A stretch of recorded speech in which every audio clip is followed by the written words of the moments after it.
want people as soon as possible you to come back to Pakistan, because you must participate in the history that is being about to be made in Pakistan. It is the time, seldom does God give a country an opportunity to change its destiny. That opportunity has arrived in Pakistan. And you have to participate in it. I always hear this awful thing, politics many. I'm not political.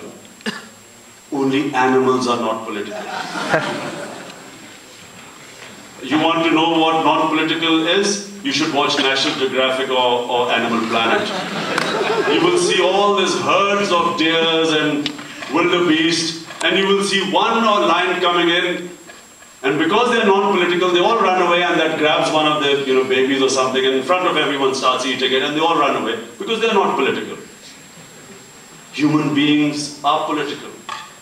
If there's Aristotle 2,500 years ago said, if there is injustice in the society, every citizen will go into politics, except two types. And I hope none of you are one of the two types.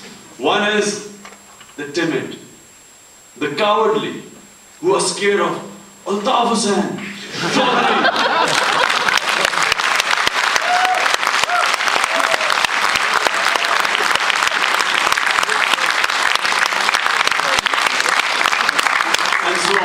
who are petrified.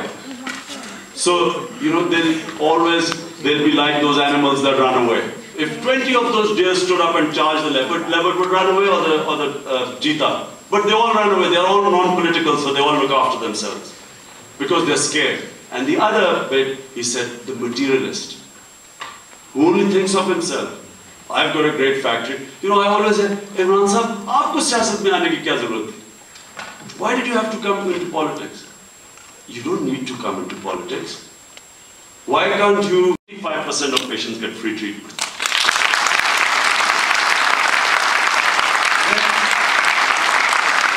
Then I went into politics.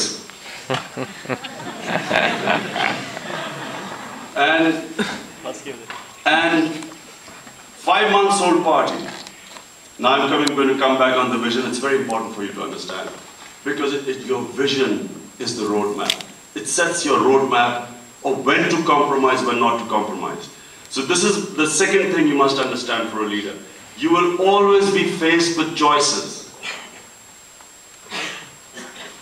You will always, when you suffer a setback, and the higher you aim, the more setbacks you're going to face. You should accept that the more, more your dreams are, the bigger your dreams are, the more setbacks you're going to face on the way.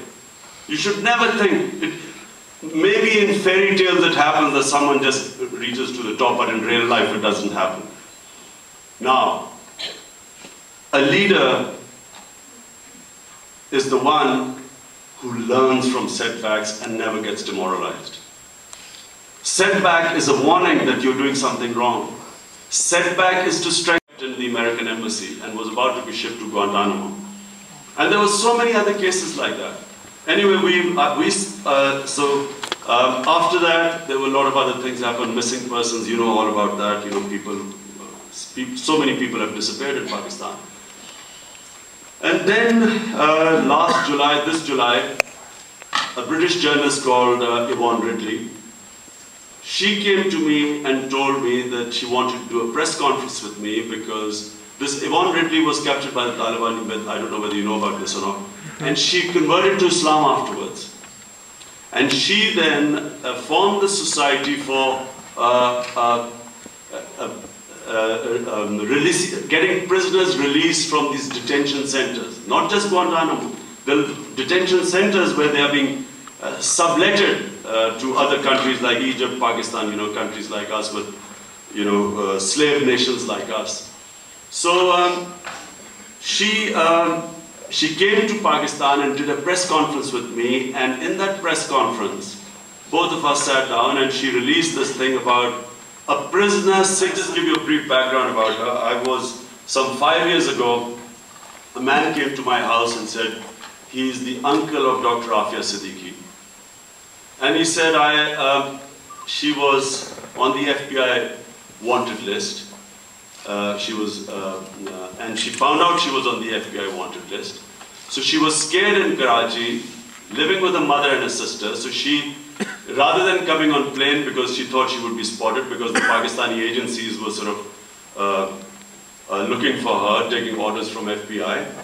So she was going to take a train to come to Islamabad to be with her uncle, with her 3 children. And before boarding the train, she made a phone call, and that was the last the family heard of her.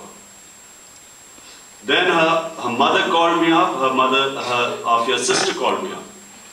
And they were saying that they were being threatened by the agencies that if they speak, then Afia would be killed. Now this was 5 years ago. I made a few noises because at the time I was the only one talking about missing people. There was a Dr. Amir Aziz who was picked up.